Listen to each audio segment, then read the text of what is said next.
Well, thank you, Paige, and hello, everyone. Thank you for joining us for today's webinar. I was just thinking how convenient it is to be able to meet together from all across the country, and I'm sitting here in the convenience of my office. So thank you for joining us. This is Robert, and in preparing for this webinar, Brian and I were talking about our sensibilities and sensitivities on this, and really how hard it is to see our clients suffer when they make foolish choices. To us, often the numbers paint a pretty clear picture of what's going on at the association, and they show basically the responsible action the board needs to take. So as we talk today about reserve fund strength and reserve contributions, our hopes are that your takeaway will be a conviction about what these numbers tell you and what you need to do in response.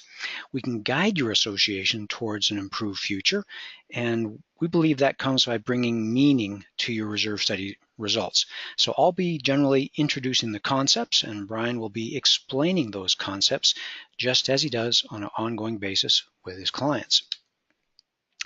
As Paige indicated earlier, this course is now approved for CE credit through a number of different organizations, and certificates of completion will be emailed in approximately 1 week. Now, for a few housekeeping comments before we get going. As a reminder, this is a live presentation and everyone's been muted to keep the background noise to a minimum. I want to point out a few controls that appear on your screen, however. Brian and I like interactive presentations, so every once in a while we might ask for your feedback, and the proper way to respond is to raise your hand. And you do that by clicking on the hands raised icon in your control panel. It's probably over to the right of your screen, and it looks like the one that you see in the middle of the screen here. And if you came with a question, or if at any time you have a question that arose due to something that one of us has said, just type it in the dialog box in your control panel. Again, similar to what you see on screen. Paige will be monitoring that throughout our session today, and she'll select from those at the end during our Q&A time. And I hope that you have some paper and are taking notes, but just to give you some peace of mind, I want to let you know that the session today is being recorded and it'll be uploaded to our website for future reference. So we'll create and send an outline to all attendees who fill out a survey at the end of today's session. So please make sure to fill out that survey to tell us what you like best and what you'd like to see in future webinars. So that'll help us remain your first choice for reserve study education. So without further delay, let's give it a test. Grab your mouse and give me a hands raised if you're ready for me to get going on the presentation. Hands raised.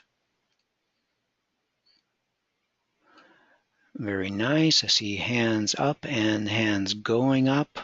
Okay, that's good practice. That's what we're going to do a number of times today. Thank you all very much. I'm going to click your hands down. And here we go.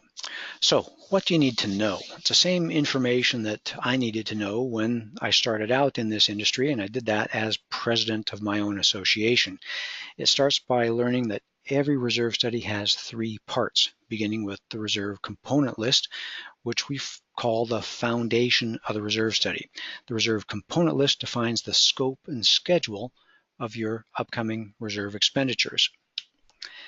And assembling that reserve component list or updating it is the material we covered in Reserve Studies 101.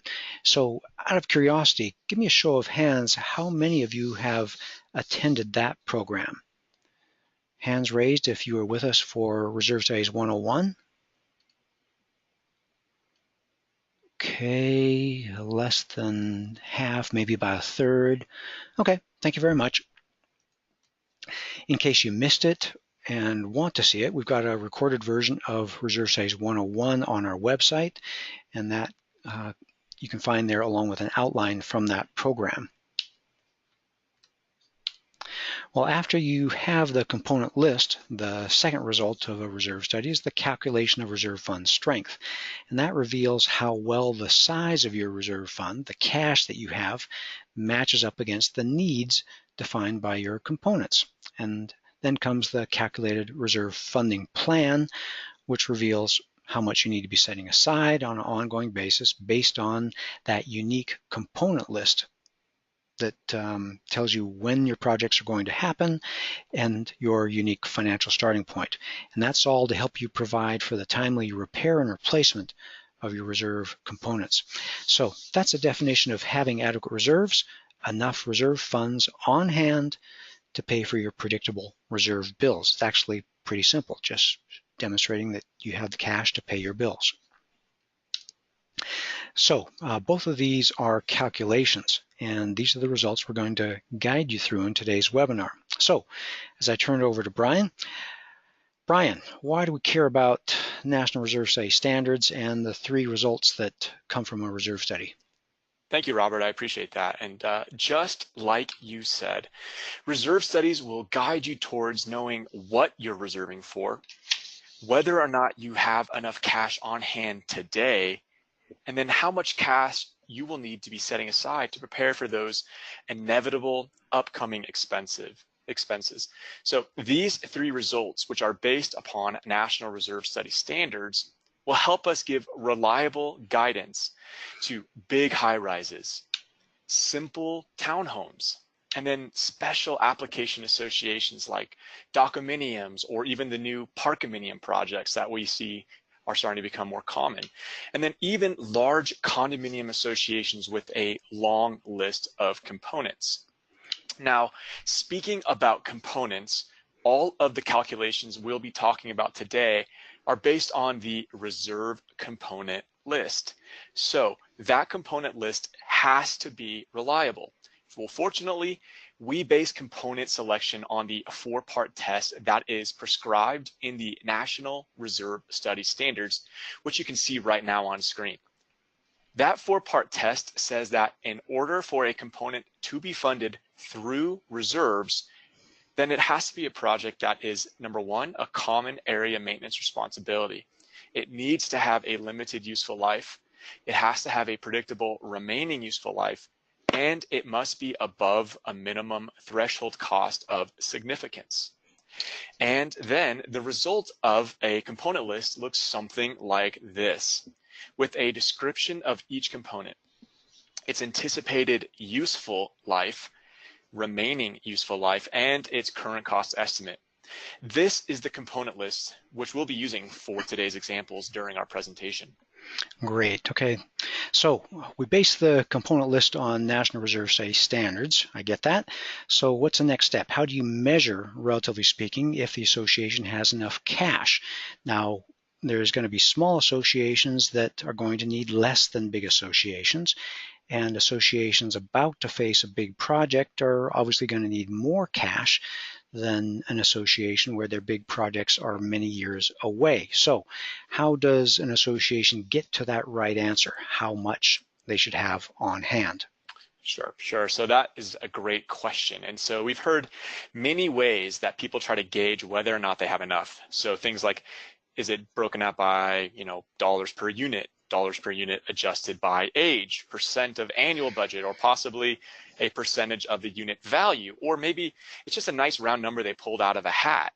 So the problem is that the reasons that you stated, Robert, small associations versus big associations, or the timing of the reserve projects, none of these will actually give us reliable guidance. So again, this is where National Reserve Study standards will actually step in and provide a solution for us. And so that solution provides a reliable measuring system that works for all types of associations, large or small, complicated or simple, all different construction types based on the component list itself. Which components, the size of those expenses, and the timing of those expenses. We'll be able to calculate the question, how much should we have in reserves at any point in time? So you can, with confidence, know how your current reserve fund compares to an ideal reserve fund, and then how it compares to other associations. So let me show you first how this works. So here is the first component in our component list, which is the pool furniture replacement. This has a 5-year useful life. Its remaining useful life is 0, meaning that it is time for this component to be replaced. And its estimated cost to replace is about $4,600. So if you were a board member needing to buy a new set of pool furniture, how much would you like to see in the reserves ready to be spent?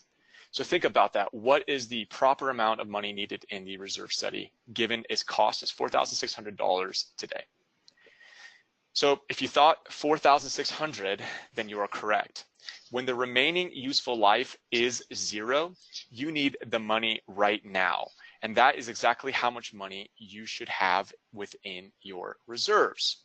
So moving on to the next slide, let's do the same for the second component, which is pool resurfacing.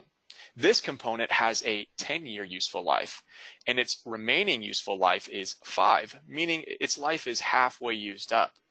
That means you don't need the total of $10,000 today because the expense is still 5 years away. So with a current replacement cost of about $10,000, how much do you think would be a good number for an association to have set aside at this time for its upcoming pool resurface project that is going to occur in 5 years? My guess is that you, again, thought correctly. When the life is half used up, you ideally should have half of the funds set aside. So in this case, $5,000 is a good amount for the association to have set aside now when this component is halfway used up. So what you're saying here is that unless the project needs to be done now, an association should have just a portion of that current replacement value total set aside. So it's an ongoing adjustment, sometimes the full, sometimes just a portion.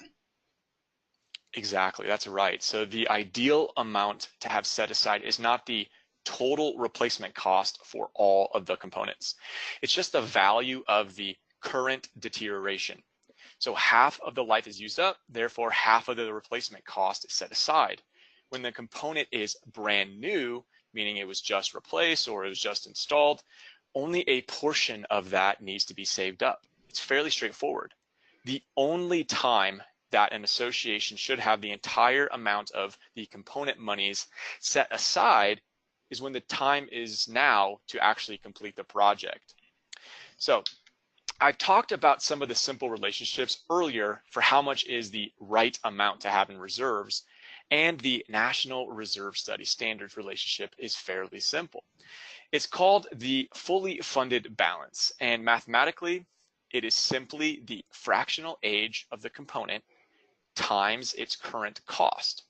We do this calculation for each component and then sum up the total for the association. So basically you do that little calculation for each component on the list and it starts to look like this? Correct. On the right-hand side, you can see the two examples that we started with, pool furniture and then the pool resurface. But we do the same calculation for every component on this list. So then we add them all together, and the fully funded balance total for the property this year comes out to be approximately $154,000.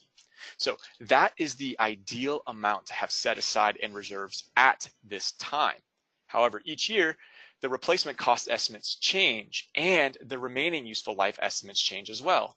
So you need to recalculate the fully funded balance figure every single year. However, please note, it is a predictable moving target. If you plot it going forward, it goes up in advance of a big project and then drops after a big project was accomplished, just like you would expect. So let me show you what this looks like on the next slide. So thinking again about that pool resurfacing project, the fully funded balance looks like this through the years. It goes up as you get closer to needing that money. Then the fully funded balance goes down after you've spent that money. And then again, the cycle starts all over again. So I want to make sure that you all are this is all making sense to you, that you're getting it. This is an important concept. So if you don't mind, can you all please grab your mouse and just give me a hands up if you're following along and understanding how the needs of the association and the fully funded balance change over the years. Please go ahead and just give me a hands raised if you don't mind. Hey, Brian, just about all of them jumped right up. So you're teaching well, they're tracking well. We've got a sharp group with us today. Excellent. So I'm going to put hands down and just talk about that. Now that you've calculated a good amount of reserves to have on hand, that fully funded balance, that allows you to compare what you actually have, your reserve cash, to that target figure. And when you make that comparison, it's called percent funded. And fortunately, it's just another simple calculation, one that you do as of the first day of the fiscal year. You take your actual reserve balance and divide by that fully funded balance that we just calculated, and you multiply it by 100 to express it as a percentage. Now, we've turned that interesting, unique list of components and a starting value of cash, that starting reserve balance, into something meaningful. Percent funded combines that component list and your actual reserve balance into something with meaning. So now, if, relatively speaking, you can know if your reserves are strong or weak, and now you have that comparison point. You'll know if you have a lot of reserves on hand or just a little. Exactly, that's right. So here's a hypothetical example to explain this a bit further. If a client has about 308,000 in their reserve account today, but the fully funded balance is only 154,000, well, now they know that they are 200% funded, meaning they have twice as much reserve cash on hand versus the total value of deterioration. However, on the other hand, if this client only has about 77,000 in their reserve fund, then they need to be very careful because they're only 50% funded, meaning they only have half as much reserve cash on hand versus the total value of deterioration. So in other words, the deterioration of their property has outpaced their reserve contributions. And speaking of pacing, here's a great analogy. The reserve deterioration is constantly ongoing, and it's kind of like that pace line that you're going to see while you're watching a swim event during the Olympics. Your reserve component deterioration is constant. If it has outpaced your reserve contributions over the years, which means your association is behind, which means your association, unfortunately, is underfunded. You've likely got some catching up to do, or possibly your association could face some serious consequences. All right, you've explained how you calculate the ideal amount to have set aside, that fully funded balance, and you've explained now how percent funded helps you understand how your actual reserve fund compares to that ideal amount. But can you tell our audience why 100% funded is a good objective? Of course, yes. So like I mentioned earlier, percent funded allows you to make comparisons between large associations as well as small associations, as well as associations preparing for big upcoming expenses, or for an association where their big expenses are 25 years away, because it's all measured on a percentage basis. You can compare a small association with $50,000 in reserves to a large association with over $2 million in reserves. The percent funded helps us compare all associations of all types, just like those client photos that we showed you all earlier. So in other words, percent funded helps compare apples to apples. So being 100% funded means your association is currently on pace, meaning your reserve fund has kept pace with its ongoing deterioration. That means you're ready for all of your reserve projects. So just like that swim race picture, you're even with that pace line. And then also here, take a look at the slide. You can note that we've divided this up into 3 separate ranges. Starting at the bottom, you can see we have the poor range. This is anything between 0 to 30, and we've indicated it in red. Now you have the fair range, which we've highlighted in yellow, and this is for any association within the 30 to 70% range. And then lastly, we have the green, or the strong or good range, which is an association that's 70 to 130% funded. So you may be asking yourself, well, how many then are in each category? And so unfortunately, there are about 70% of associations in the country are underfunded. And then of that, 30% of those are unfortunately, again, in the poor range, or less than 30% funded. But there's an upside to this. This still means that 30% of associations in the country, that means almost 1 in 3, are well funded. So let that sink in. Having a strong reserve fund is not as rare as you may think or may hear. Because we tend to hear many people say to us, hey, no association could ever have a strong reserve fund. So we want to show you all that that is flat out wrong. Yeah, Brian, it's inspiring to hear that about 30% of associations are strong, and that's part of why we do these webinars. We want to encourage associations to see that a strong reserve fund is within their grasp. But let's go back to that 0 to 30% poor range. Why really should a board or a manager care? You know, it's because it's so important. That is why. It's a very important thing to be aware of. Let's take a look at this chart for a moment. This chart shows the relationship between percent funded and special assessment risk. Notice on the left side of the chart are the associations which we have described as poor or are weak in the reserve fund. Notice that the ones on the far left over in the 0 to 30% range are the ones with a high risk of special assessment in any given year. So they let their deterioration outpace their reserve contributions. And then they're unprepared for those inevitable or predictable expenses. And because of that, special assessments are unfortunately common for these types of associations. In the middle of the chart, the yellow or fair range, special assessments are what you would describe as infrequent.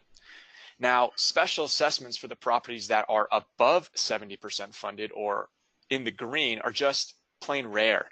Maybe less, we'd say less than 1% chance of risk of special assessment. So this chart is a real eye-opener to boards thinking that they can get away with significantly underfunding their reserves, because the reality is they cannot.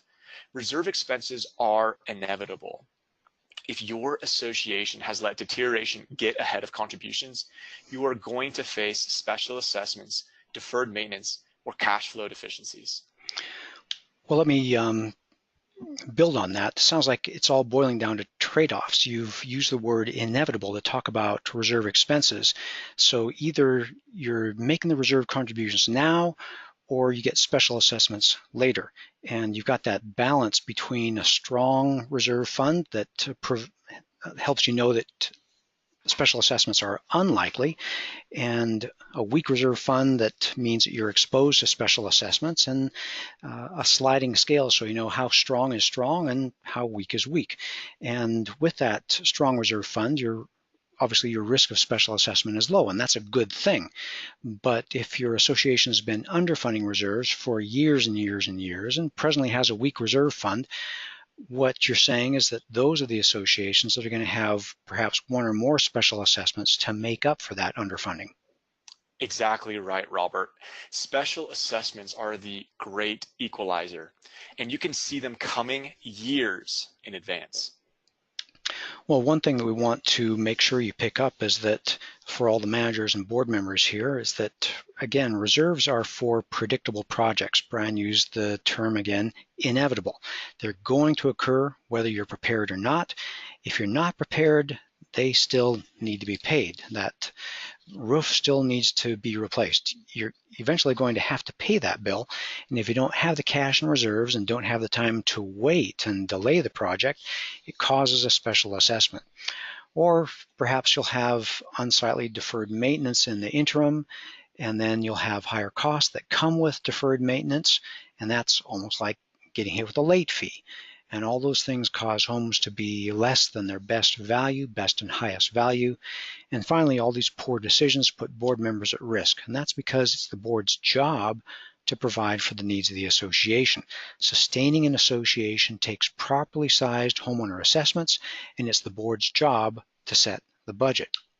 So our advice to the 70% of our clients who are underfunded is that they need to be setting aside the appropriate amount of reserve contributions, enough to offset deterioration.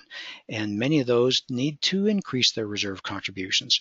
But in most cases, that change doesn't have to be a night and day difference.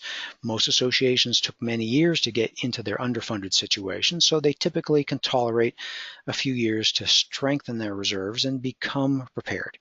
And associations can do that $10 at a time, and we call that the $10 solution. Exactly. So recommend an association increase their reserve contributions by $10 a unit a month, and then do it again potentially for the next year, or if needed, next 2, or potentially next 3, until they are making enough contributions to be providing for the needs of their association. Almost any association can raise their reserve contributions by $10 a month. It's a very workable plan. Agreed, agreed. So let's turn to the last topic. Now that you know the status of your reserve fund and what you may need to do about it, it's time to talk about how to create the future of your association with your reserve contributions. The funding plan is the final of the 3 results from your reserve study. Well, we talked about adjusting your reserve contributions, possibly a little bit more. And to me, that sounds like Goldilocks and the 3 bears. It's all about finding the contribution number that this year is just right for your association based on your current reserve fund status and the components on your component list. Now, there's not one exact value for a 50-unit condo because some associations have different component lists. Some might wish a little more margin than others, but we can clearly calculate a nice just right range for your association. Correct. So let us remind everyone that while we've talked about deterioration being constant and ongoing, the expenditures from that constant deterioration are actually quite irregular. So the expenses shown in this chart come from that sample reserve component list that we've used throughout this presentation. They are predictable, however, they are irregular. So the key is to spread an association's preparation over many years so the association can slowly, smoothly, and steadily prepare for all those predictable reserve expenses. Great. Okay. Well, but as we're changing gears into this last topic, I want everyone to be reminded that we're going to be doing a different set of calculations here from what we've shown you on the subject of reserve fund strength.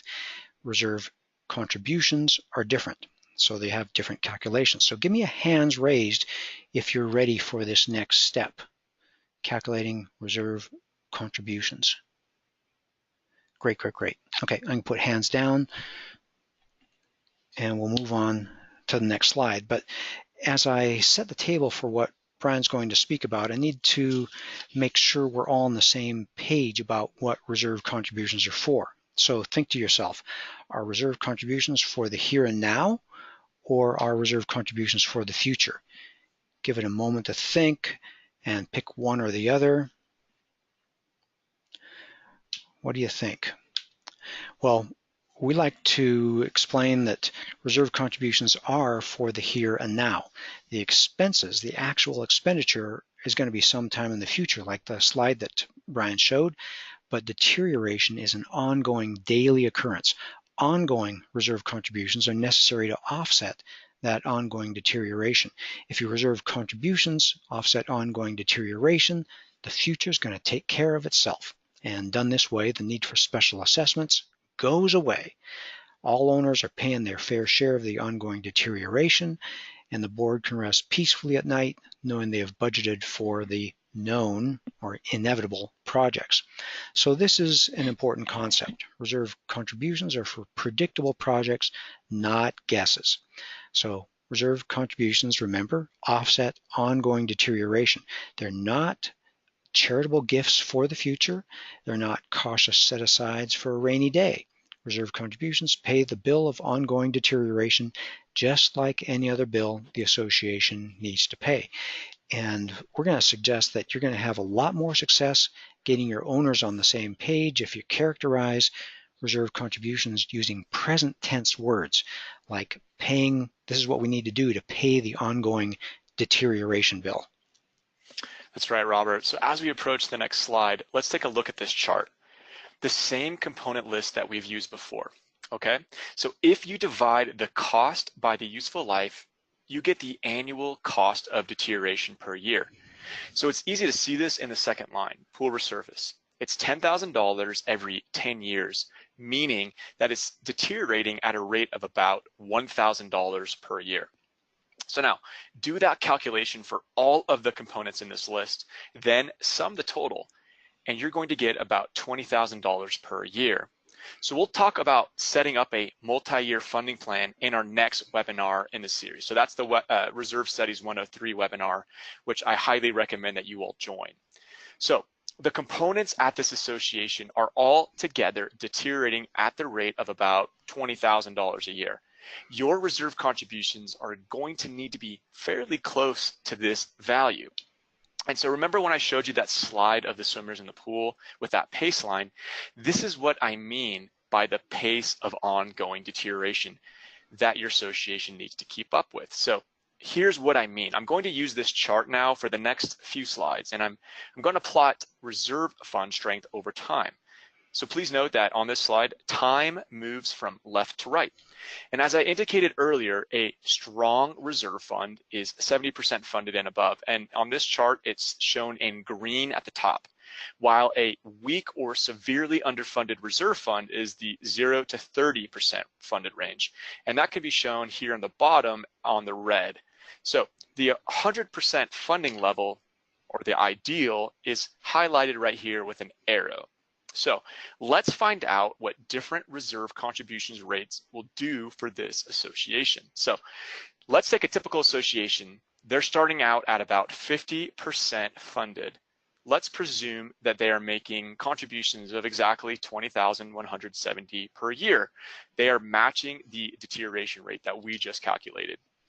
Funding their reserves at a rate is going to keep up with deterioration. It's not going to cause the reserve fund to gain or drop in net strength. It's just going to do some bouncing around as the fully funded balance goes up and down over the years. They're just keeping pace with the deterioration that is going on at their association. Not getting ahead, but on the other hand, they're not falling far behind either. So you could probably guess where I'm going to be going next. If an association makes contributions higher than that $20,000, those contributions will strengthen the reserve fund. The net effect is that they're going to see their percent funded trend going upwards over the years. Associations with a weak reserve fund need to do this, gradually making up for years of underfunding in order to prepare for a significant expense, or maybe 2 or maybe 3, or to avoid a special assessment. It's kind of like how you, definitely not me, see a yellow light up ahead, and you kind of press the pedal down just a little bit harder to beat that yellow light. So you're giving driving instruction here too? No, Robert. Trust me, I'm a very safe and cautious driver, but I have seen people do this before. So let's get back to reserve studies, though. So here's what happens if you make contributions less than your rate of deterioration. Your reserve fund will drop in strength as you fall farther and farther behind. And associations that do this increase their risk of special assessments, deferred maintenance, and declining property values. Reserve contributions might seem expensive at first, but remember, it is far more expensive to face the consequences and costs of underfunding reserves. Well, let me pick up on what Brian had just said, that reserve contributions sometimes seem expensive. What we see on a system-wide level is that reserve contributions typically need to be in the range of 15 to 40% of an association's total budget, often very close to about 25%, which is what's shown in the pie chart on the screen. And that's necessary to offset that ongoing deterioration. 15 to 40% is a pretty wide range, but that's because every association is a bit different. And that's the value of your reserve study, helping you find the contribution rate that's just right for your association at this time. And I know some of you are doing the math in your heads. When I've done this in front of a live audience, I can see people scribbling and trying to figure things out and wondering, are we putting aside 25% of our budget towards reserves? So let's talk about some real dollars and cents. While reserve contributions may look like a lot of money, they are very affordable for the individual homeowners. And you heard me right, reserve contributions are very affordable. In all but very rare cases, condominium reserve contributions are just a few dollars a day, very similar to the cost of a premium coffee drink. And that's affordable based on the amount of people that I see carrying a coffee around. And that's pretty cool to be able to do that, maintaining your largest investment for about the cost of a premium coffee per day.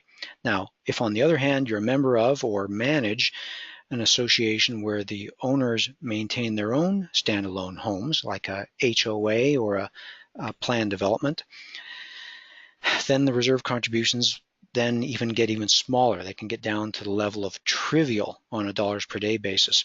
Now, I live in a planned community, and our reserves in our association are in the strong range. They haven't had a special assessment in the last 15 years that we lived there, and our reserve contributions are about 25 cents a day. That's fantastic. The bottom line is that properly sized reserve contributions are affordable for all associations all across the country. Reserve contributions just pay the bill of predictable ongoing deterioration, and on an ongoing basis, on a dollars per day, the number is pretty darn small. Exactly. So as we are closing out this presentation, I just want to remind you there's a lot more that we can cover. Things like the National Reserve Study Standard words for funding goals, things like full funding, threshold funding, and baseline funding. These different goals describe how much margin is designed into a multi-year funding plan, because some associations like to invite just a bit more risk in special assessments than others. We also don't have time for describing different reserve funding plan calculation methodologies, for example, cash flow versus component, and then the consequences of those choices. But if you want to learn more about funding plans and calculation methodologies, and to hear our recommendations for which ones we feel are in the best interests of your association, then I highly encourage you to join us in July for our Reserve Studies 103 webinar. So please go to our website, which is reservestudy.com, and sign up, and then watch your email for an announcement. Why, thank you, Brian. As I said at the very beginning of our session today, we're just trying to set you up to know how to make wise, informed budget decisions. And with our years of experience here at Association Reserves, we've been down this trail many times. We guide thousands of associations each year, just like yours, down the path towards an improved future. Our job is to provide you with reliable, credible information, so as a manager or board member, you can make informed decisions and get homeowner support to move the association towards a financially sustainable future. I believe the owners will benefit from responsible leadership, enjoy the lack of special assessments, the timely maintenance, and the maximized home values that adequate reserve contributions provide. Now, we've covered a lot of ground today, but want to remind you that you can go to our website, www.reservestudy.com, to find a great library of articles and recorded webinars on our resources tab, and an easy way to request a proposal to get help for your association. And of course, there's a link at the bottom, so you can give that to others so they can sign up to receive our email newsletter and invitations for future webinars like this one. So at this point in time, I'll turn it over to Paige,